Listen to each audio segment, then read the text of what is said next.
In this video, we're going to go over installing CloudPanel 3.1. First thing you should do is go to nomoreIT.com, go to the support menu, and then go to CloudPanel Quick Start. Here you'll find the system requirements, some things you need to do to Active Directory and to Exchange. In this video, I want to go over setting up Active Directory, but I will not be covering all of this under setting up Microsoft Exchange. First thing we need to do is create or choose an organizational unit that is going to hold all of our resellers and companies. So go to Active Directory Users and Computers, and create an organizational unit. I normally just call it hosting. From here you need to create another OU called Applications. And then you need to create two security groups. One called All TS Users at Hosting,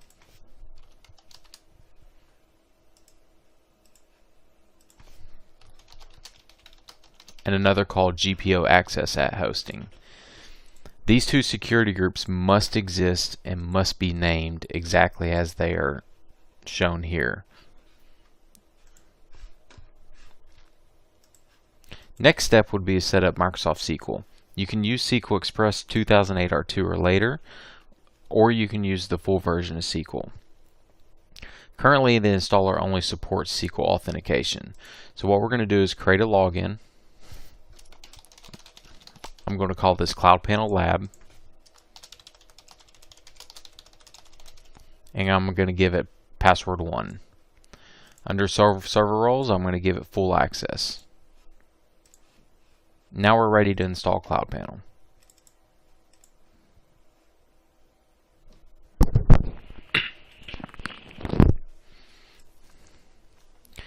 When you get to the IIS configuration, you'll see a list of websites that it pulls from IIS. You'll see a list of application pools, and you'll see two text fields here that you enter the domain username and password. If we select the default website, it will create a virtual directory called CloudPanel. If you happen to type in a new name here, it will create a brand new website with the name that you specified, and it will most likely disable your default website. So you have to be careful about that. Either way you go, the CloudPanel virtual directory will be created. So I'm going to choose default website, and instead of choosing an existing application pool, I'm going to create a new one called CloudPanel. I'm going to enter my domain username and password and click Next. For the SQL database settings, you need to specify your SQL Server settings, which you can view from the Microsoft SQL Studio.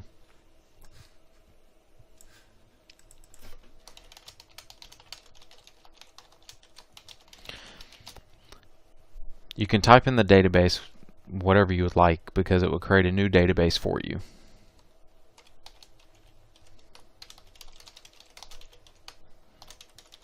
Enter my SQL authentication. Keep in mind, Windows authentication is not supported with the installer.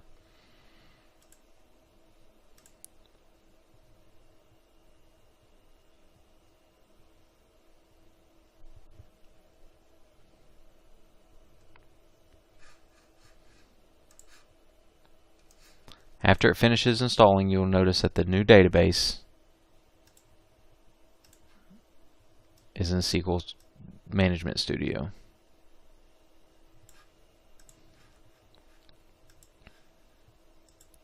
Next, we need to configure the settings. The first time you do this, you must do it from the server that you installed CloudPanel on. You'll go to the virtual directory CloudPanel, Admin, and then Settings.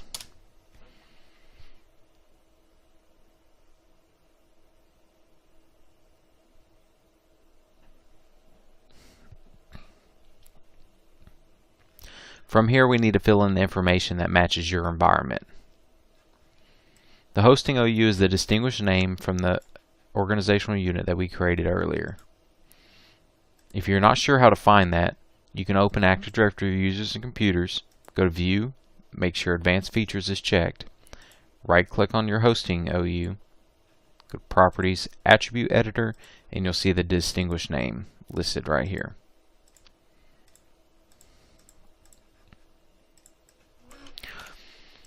By default, users are placed in the company organizational unit. If you rather place it in a different OU inside the company organizational unit, you can type the name here.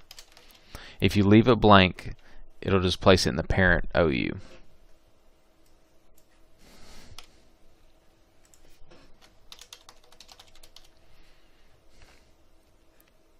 I'm not going to go into detail over every option here, but you can hover over the question mark to see more information. If you want to enable resellers, leave this checked, otherwise uncheck it. What that does is change the structure of the OU. Instead of doing hosting, reseller, and then companies underneath the reseller, it will just do hosting and then all of your companies. I recommend leaving resellers just in case you happen to give that option later on.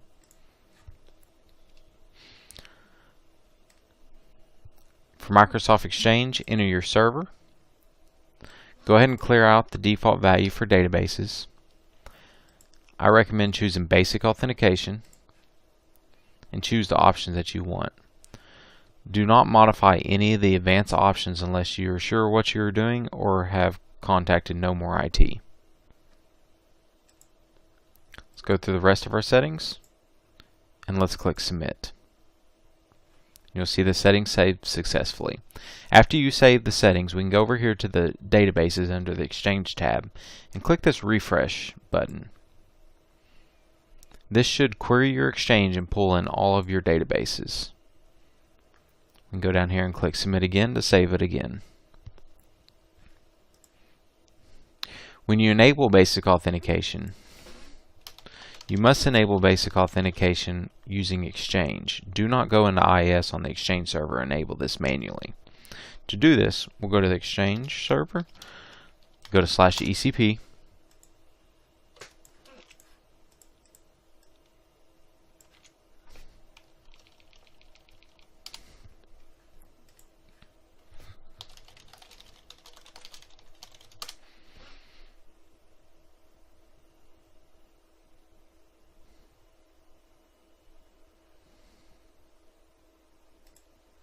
you'll go to Servers, Virtual Directories,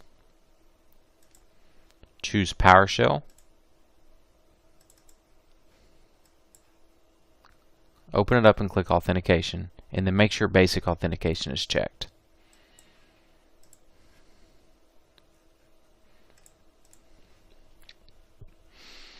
After we have saved our settings, we can click on Dashboard, which will take us to Login screen. Now when you log in, you must use the user principal name and cannot use just the SAM account name.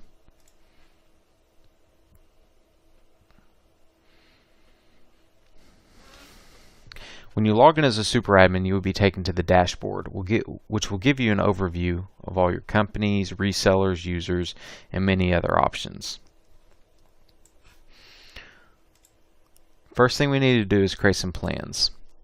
The company plans are assigned to each company and control the amount of users that they can create. Because with CloudPanel, you can give company administrators rights to manage their own users. This includes creating users, deleting users, and many other features. So to control and make sure they don't go crazy and create 10,000 users without you knowing, we have company plans.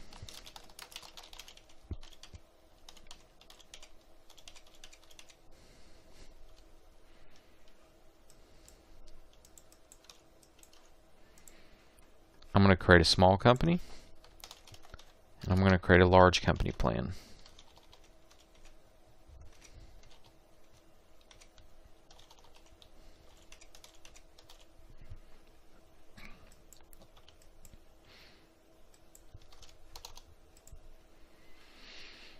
Next, we need to create some mailbox plans. Mailbox plans are assigned to users. This sets the size of the mailbox, the features that they have access to, along with some limitations such as send and receive size.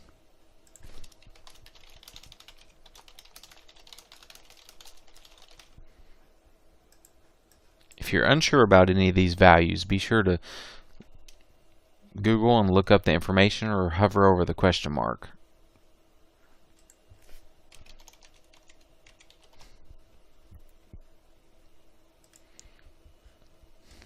As a hoster, I highly recommend never setting anything to unlimited, but the option is there. Mailbox size is the starting mailbox size the user has access to. Max mailbox size. In CloudPanel, you have the ability to set a mailbox size and adjust that mailbox size up to X amount using a slider. This allows you to change the size of the mailbox without having to change the plan. So for this plan, I'm going to set the starting mailbox size to 4 gigs. This is in megabytes. And the maximum mailbox size to 8 gigs. I'm going to set the send and receive size to 25 megs. And I'm going to enable all the features. Now you may think to disable ECP, but there are a lot of features such as changing passwords, setting out of office with Outlook web access that require ECP to be enabled. Cost is how much it costs you, the hoster. Price is how much you are going to be charging the users. And if you have a different mailbox size and max mailbox size, you can add the price per additional gigabyte. Keep in mind you can override the price on a per company basis. CloudPanel is not a billing system, but this does reflect on the reports. I don't have any companies, but if you wanted to create specific mailbox plans where only a certain company has access to it, you could select the company from here. Leaving it at none will give this plan access to all companies, or every company access to that plan. The rest of the plans are pretty much the same, but for this video I'm not going to go through them. So let's create the first reseller. The first reseller is going to be you, the hoster.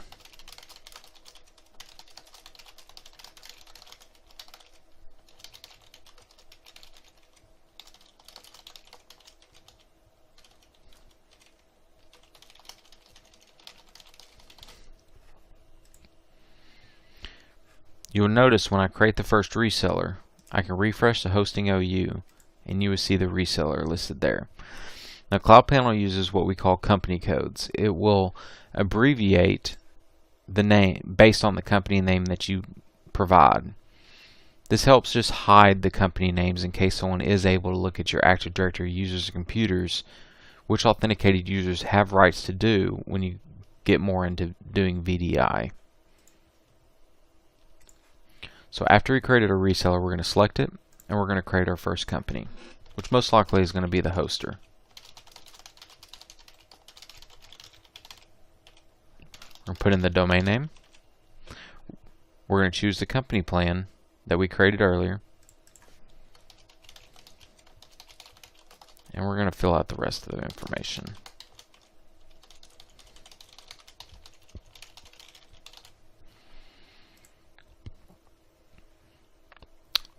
We created the company. If we go back to Active Directory User Computer and refresh this reseller, you will see the company created. Now you'll notice that it added a 1 because it detected that the company code KNO was already in use. Now that we go into the company, we can create users. So we'll go to Users, add our first user,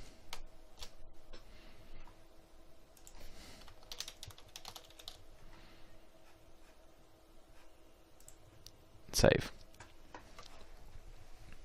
Now if you want to enable this company to be on your exchange, you can click Exchange, Enable.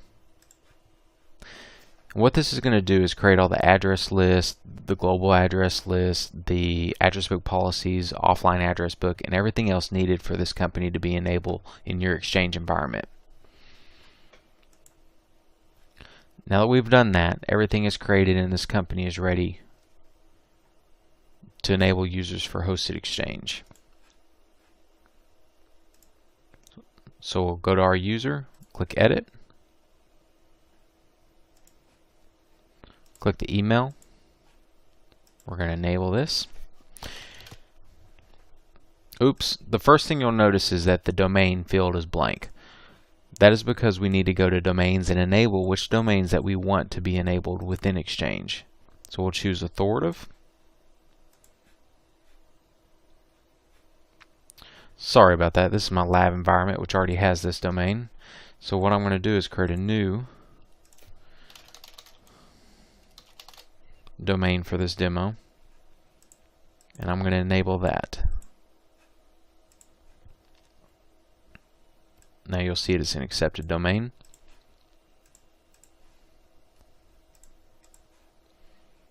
And now we can go enable this. Here's where we choose our plan, and you'll see the slider with the minimum and maximum values. If you're a super admin, you can choose the mailbox database you want this user to go in when it is enabled. I highly recommend not doing a database per company because you're going to limit yourself after you get X amount of companies. Letting Exchange decide will load balance across all of your mailbox databases in Exchange.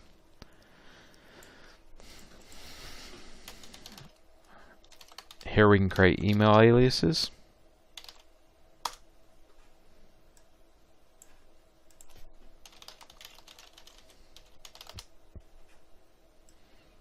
And you can grant permissions. Of course, this company has no other users, so I can't do that yet. We'll click Save.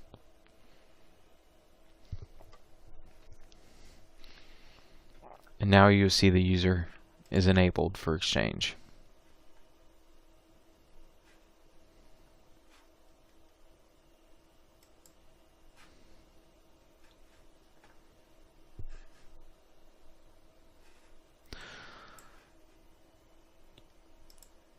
If we go back to the dashboard, you'll see that settings will start updating.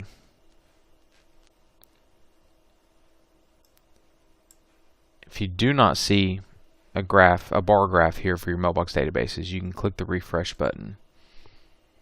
This information, along with message history and system history, is pulled by the CloudPanel scheduler, which we're going to install now. Make sure you always download the scheduler version that coincides with the CloudPanel version. They're always going to be on the same page that you download the latest CloudPanel from. So we're going to install the scheduler. We're going to choose the settings file.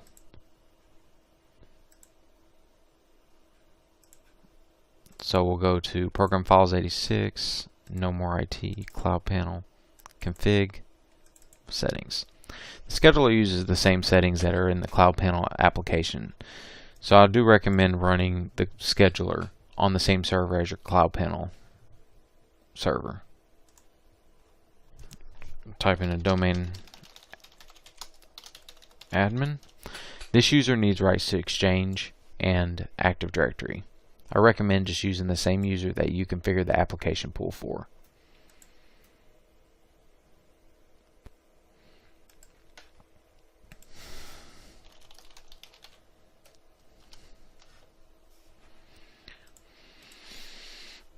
If you go to your services, you'll see the scheduler running here.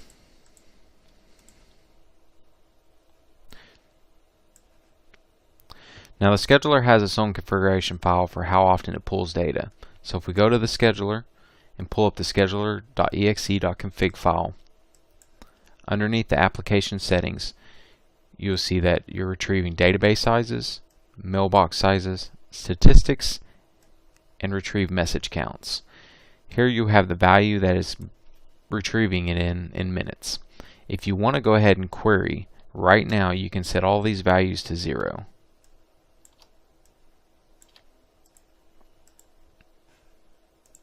And then restart the scheduler. When the scheduler starts, it will query all of that information that we set the value to 0. After it queries the first time, it will reset it back to 720 minutes while it's running. I recommend after you make this change that you go back into the configuration file and change the minutes back to half a day, or every 24 hours or 48 hours. If you ever have an issue with the scheduler, you can look at the logs folder.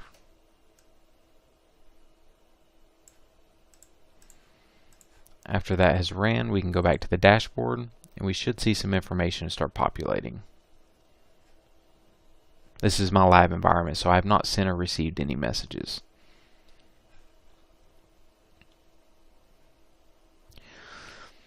Now, if you want to grant a user rights to manage their own domain or their own company in CloudPanel, what you need to do is you need to go to your resellers, select your reseller, select the company, and then go down here to permissions. And this is kind of like creating a security group or security role. So you can give it a name and what permissions the company admin has rights to do in CloudPanel. For this demonstration, I'm going to go ahead and select all. Now, once we created our security group, we can go back to the user. We can edit the user. And underneath company, we can change company admin to the full access security role. Now we can sign out and sign in as the company admin.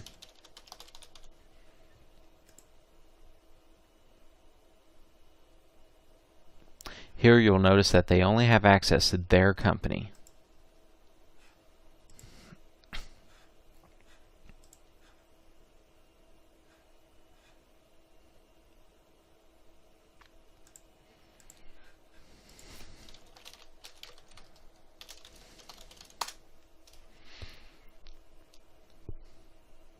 This version of CloudPanel includes a new feature for tracking all changes that anyone makes in your system. So even though you grant company admin rights, you can still track what they're changing.